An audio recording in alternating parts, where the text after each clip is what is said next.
So, have you ever been to detox before and just had one of those smoking hot nurses? No.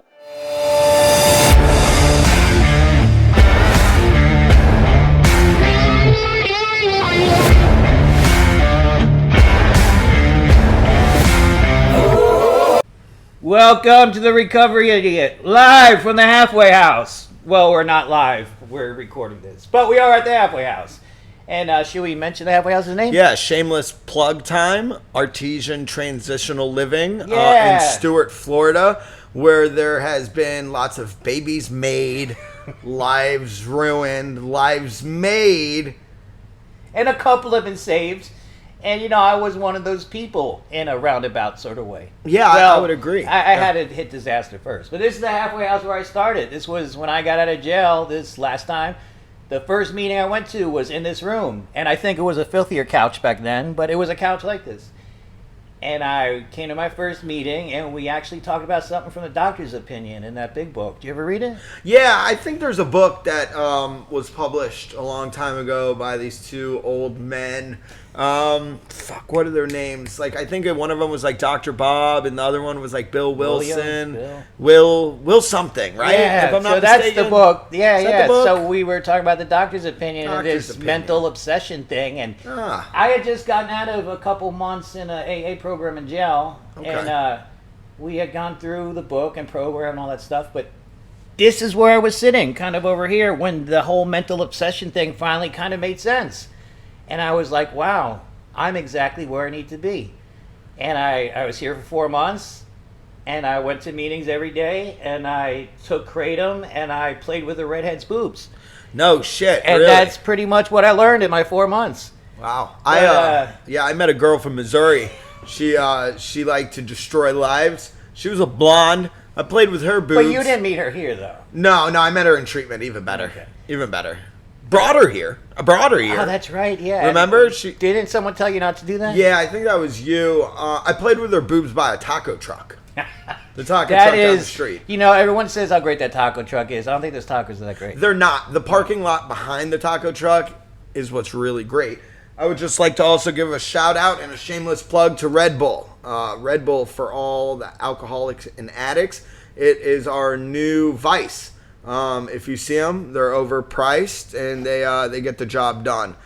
You will at least see 6 to 8 of these in most people's fridges in a sober In the halfway living. houses. So Yeah. if Red Bull's listening and they like to send a couple cases to Artesian, they will go to good use. Good use. Fuck Monster. That's So for the crackheads. the good thing about this halfway house, though, is, well, I stayed sober, Yeah. ish, but I got kicked out, and that was the best thing. Really? Because I ended up going to another halfway house, which was so much worse. And you want to plug Blake's house? Oh my God. So I had been to work camp before, and that's where they chain you up and you dig ditches on the side of the highway Yeah. as an inmate. And Blake's house was worse. Really? And it was fucking a nightmare, but I had nowhere else to go.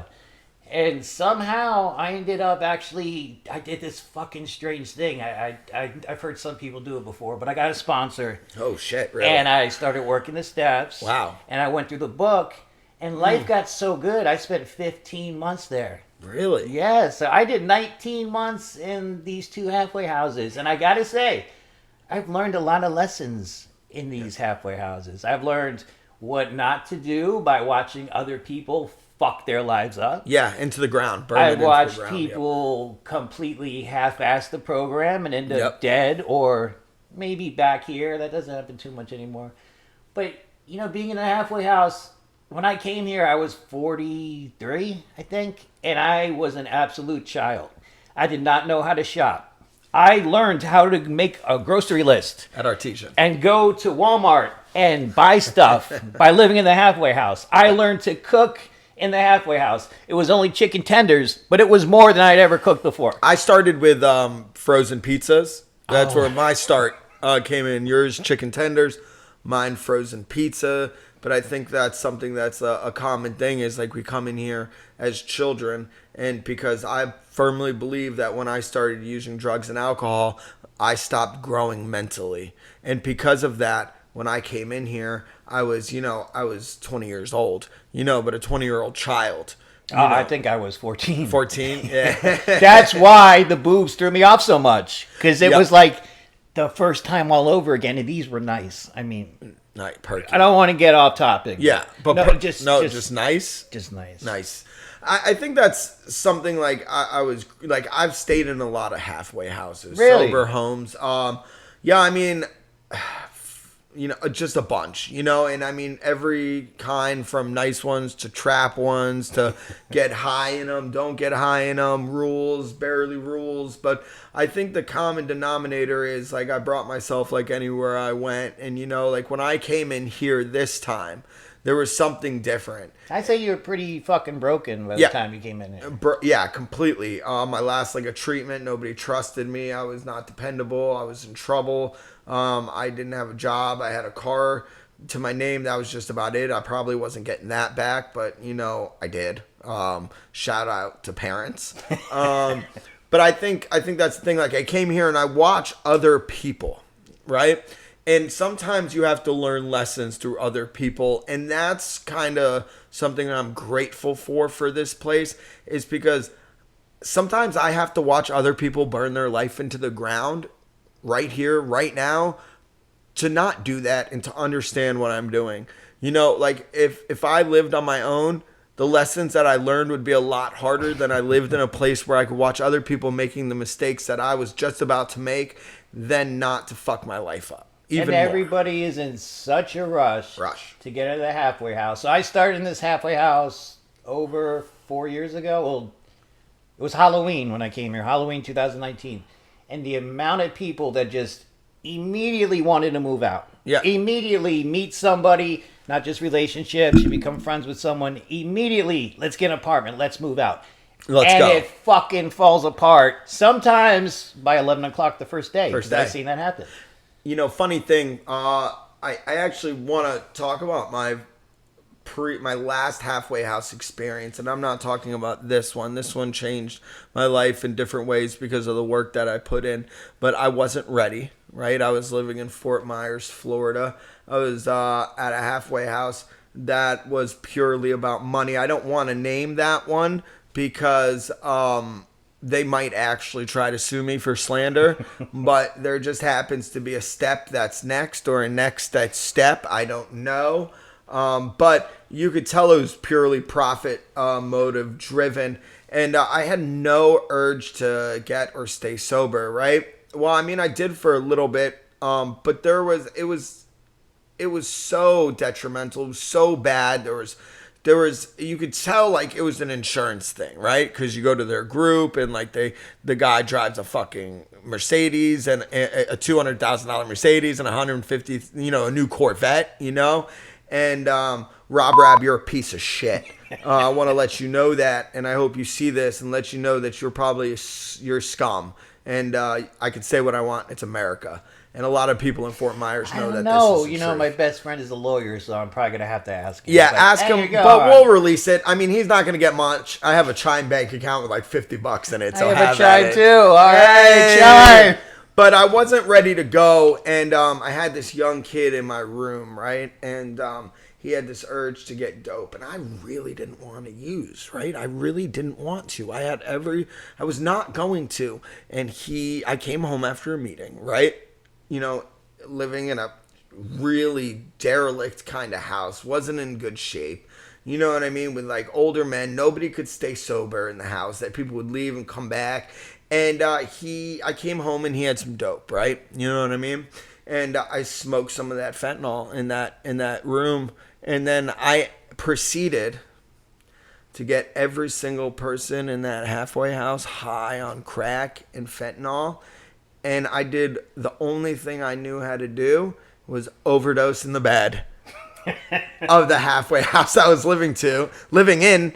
And it was only because of Narcan that I'm here today. Narcan. Even those crappy halfway houses, not that I'm calling Blake's crappy, but it is the bottom of the barrel. Bottom of the barrel, halfway yes. houses. But, in my house that I was in, to this day, there's me, Tony, James, I could say Clark, and if you're watching this, you never worked your steps, you never really had a sponsor. Somehow you're alive, so congratulations. Good job, Clark. But in that house, there's 4 of us that have, over 4 years or crazy. about 4 years. And then on the other side of the street, there was this White House, and 3 of those people are dead. Really? So, like, we were all given the same opportunity. And that's what I always tell people coming into meetings or detox and rehabs, that there's 104,000 people that died last year from drug overdoses. Yeah. And they may have never had a chance. People come into a halfway house, and you have a chance that people literally are dying for. Some people never make it into that door. And I mean, I feel like because of certain people in the Florida community, halfway houses or sober homes or transitional livings, whatever you want to call it, have gotten a bad name because of certain people. Kenny Chapman, 25 to life in prison for what he did. So these people gave bad names to places that really do make a difference.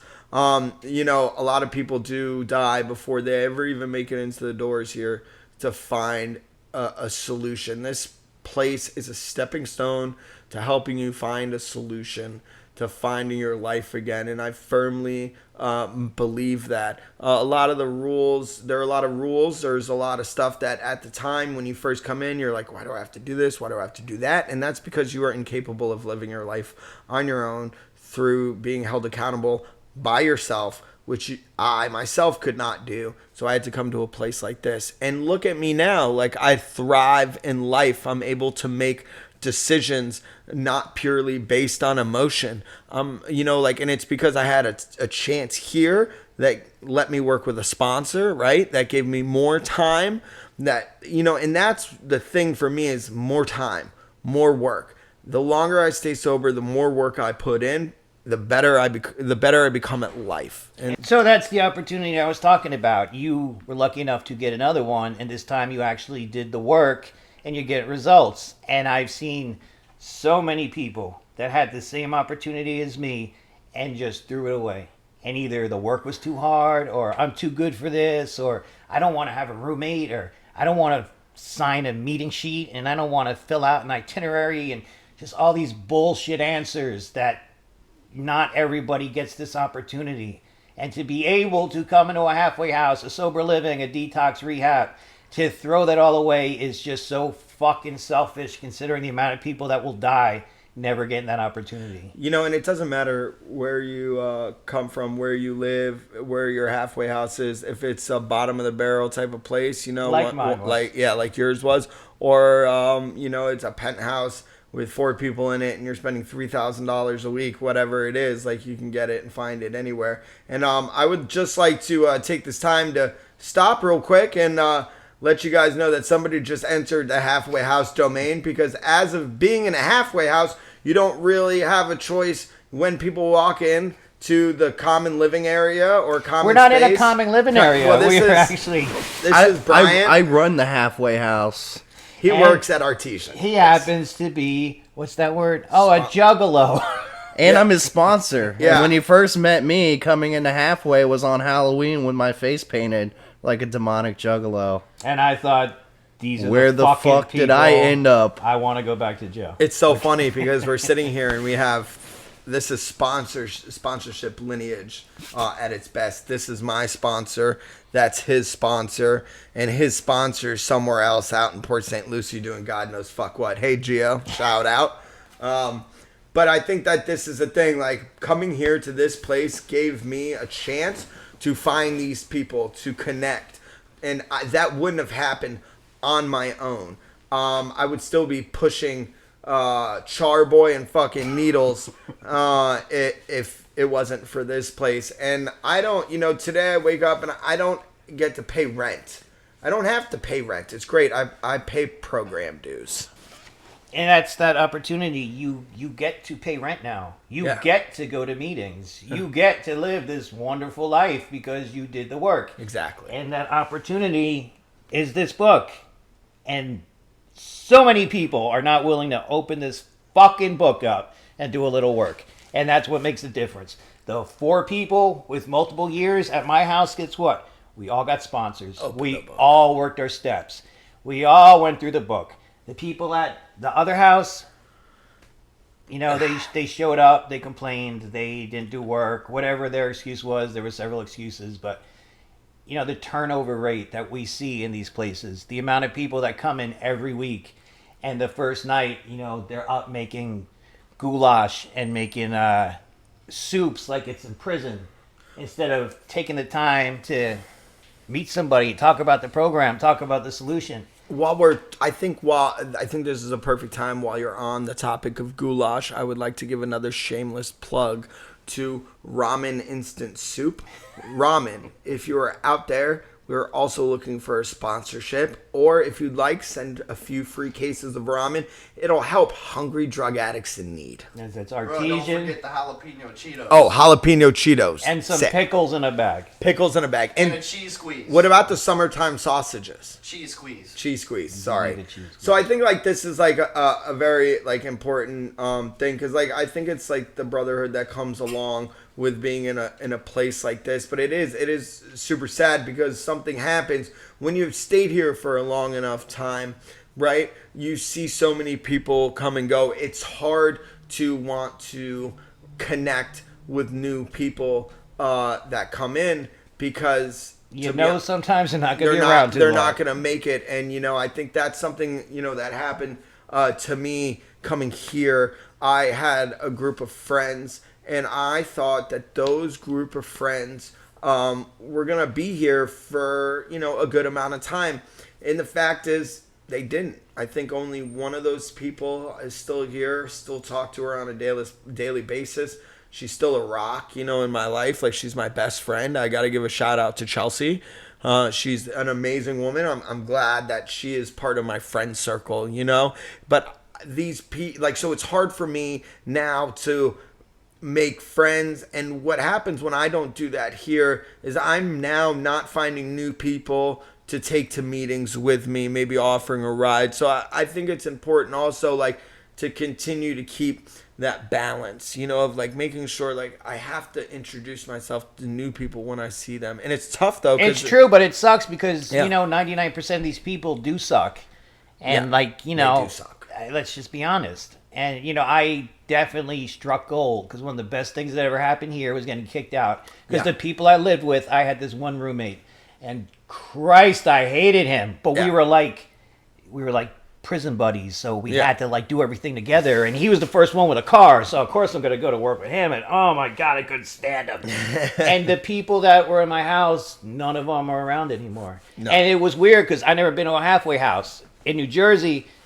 You get out of prison, you go to a halfway house. That's all I knew about halfway houses. Yeah. So when it was offered to me in jail, I was like, oh shit, it's that bad? I gotta go to a halfway house? that And bad? other people there start talking about it. And strangely enough, almost everyone in jail has a drug problem at one point and had Really? been to a halfway house. And luckily, I decided to pick this one. They told me, well, if you go to Artesian, there's women there. And I remember telling my friend, I'm not concerned with women. Like, I really need help. And then when I went to lay down and fill out the papers, I was like, fuck, there's got to be women there. It's got to be I awesome. automatically, I came here originally just because I was like, oh, this is cool. It's a sober community. There are women and there are titties. And that's the only thing at The first. titties are usually on women. Yeah, titties are usually on women. And I thought, oh my God, like I came here and I'm like, dude, there's going to be some smoking hot chicks here. And I'm just like, no. Well, you know, Shouldn't have done I that. was told something on my intake. The woman who was doing it says there's 4 houses full of girls. Yeah. Stay away. Stay and away. I kind She of said- laughed. And she said, every one of them is crazier Crazier. than you. Yeah. And again, I laughed, but I was like, ha ha ha. So as time went on, I got to realize she was fucking right. Right. Oh my God, Oh. the level of crazy. So, a little off subject, but one night we were here in this exact room, and there was a girl, and she was talking about the government and planting stuff in her back and how she could solve the energy crisis by doing something with water. And I told someone, I was like, this bitch is going to kill someone. Yeah. She is out of her mind. Well, 2 days later, turn No. on the local news. She went down to Palm Beach and she offed somebody. I forgot, I can't say Stop. that word. She got kicked out like a day after the crazy episode, and that's ended up what happened. We can always just put a bleep Yeah. When know. I mean, we can just edit that. I'm gonna have to. That in. That'll definitely have to happen. Well, it's actually there's been several murders and things like that have been connected to people in the program since I got here. Yeah. But those people you do meet that stick around, I lucked out because not only did I meet 3 of my closest friends that I still am in touch with today. I'm currently house sitting for my best friend who's a lawyer, and to have somebody as your lawyer is just awesome because I've been arrested 36 times. Yeah, usually we have to pay them to talk to us. And I'm getting paid now to watch his dog. Yeah, the lawyer's paying me. It's funny. But there's so many people that you get close to, and then they're just taken away, either on their own or just... somebody moves out, somebody goes back home, and you spend all this time getting close to people, and then that's it. They're just gone forever. And then it's like, why do I want to get close to other people again? But then there's that point about people sucking. So. Yeah, and I mean, I think that's the thing, and it's like, what I can do now is I watch people make their mistakes, and the mistakes that they make take them this much closer to going back out until they go back out. And then what they do is I watch people blame everybody else for the mistakes that they refuse to see and make. You know what I mean? And they made those mistakes. And I think that's the thing is when I'm able to watch these people and see those things happen, like I'm now taking a mental picture and an inventory of what happened, how it went, so I can try my best to stay clear of that. Like, everything has to be a learning experience. It's like when someone tells you not to get in relationships, it's usually because they did the same thing. And, I'll be honest here. That person is still in my life. And she is my best friend. And she is absolutely, literally insane. Yeah. I mean, on paper, by the government, fucking insane. But when it started off, it was the best thing that ever happened to me. Like, God put me here to meet her. And, oh, my God, we're soulmates. And we did everything together. And, guess what happened? It was painful. It was really painful for a while. And luckily, I didn't go back out, but she did. Yeah. And a lot of people can't survive that. No, usually, they don't. Both go out together. Yeah, and die. What seems to be the growing trend is guy meets girl, girl meets guy, girl go out, girl have no time sober, both or one goes out, somebody dies. And it's been happening, it stays happening. Thank God for me, like, I went through that, but I didn't go back out. I had, people that I could call, and it sucked for a while, for a little bit, for a couple weeks. Just a couple weeks. I think the saying's the job, the car, the girl, then relapse. The job, the car, the girl, the relapse. In that order, Johnny 2 Chainz. Well, this is something I was talking about the other night about when you make anything your higher power. And when you come into, let's say, a place like this and you're trying to get your shit together and all of a sudden you start making money again. Yeah. Oh, wow. I did the same thing when I was here. I was working a job, getting tons of overtime. And it was through day labor, but I was actually making good money for someone straight out of jail. And that became my higher power for a minute. And I watched my roommate let that devour himself. All he cared about was work. All he cared about was money. I got to get a car. I got to save up for a place. No one knows where the fuck he is anymore. No, he's gone. And that's usually what happens. Or people, if I can just get this promotion, I'll be happy. Yeah. If I can just get this girl, I'll be happy. If I can just get this car. And those things become their main focus. And that thing that becomes your higher power is usually what will take you out. And, I feel like this is a great time for another shameless plug. Faygo. I'd like to give a shout out to Faygo, Halfway House Soda, Cotton Candy, the Red Rocket one. You don't even have one to hold up. What kind of plug is that? It's the kind of plug where you edit it. I will put a can right now. Right now.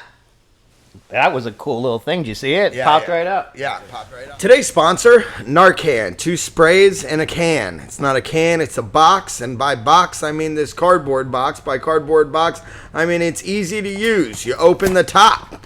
Take out said Narcan. Open this little flap right here. Spray up Junkie's nose and get ready to get punched in the face. If you really want to ruin somebody's day, find your friend who's still getting high and give him a little squirt of Narcan. Yeah. I'll thank you later. Yeah, Narcan, if you are reading this, watching this, seeing this, transcripting this, please do not send us the cease or desist. We'll take a check instead, payable to Leroy Jenkins. I can't cash that shit. Yeah, okay, just send us a wire to Chime. And a free case of Narcan. And a free case. I mean, Chime. Yep. Narcan t-shirts. Narcan t-shirts. Or Narcan hats. Narcan coffee mugs. No, shit. You know how cool it'd be That at a would meeting be with a Narcan coffee mug? Like, it's like the Xandal, but for Narcan. That's another sponsor. It's for another That's day. another day. So we're talking about lessons we learned, the Yeah. women that we got burned by. Oh, the lessons learned and the women who burned us. Yeah. So what else? I mean, You plugged a lot of stuff. yeah, Halfway House Chronicles, baby. Yes. So ramen noodles, Faygo, Narcan, Red Bull, and a big book. And a big book. That's really all you need to survive. That's all you need for this episode. Yeah. It'd be nicer if there was like something catchy to go out on. Narcan. Takes 2 spritz. Don't be a bitch.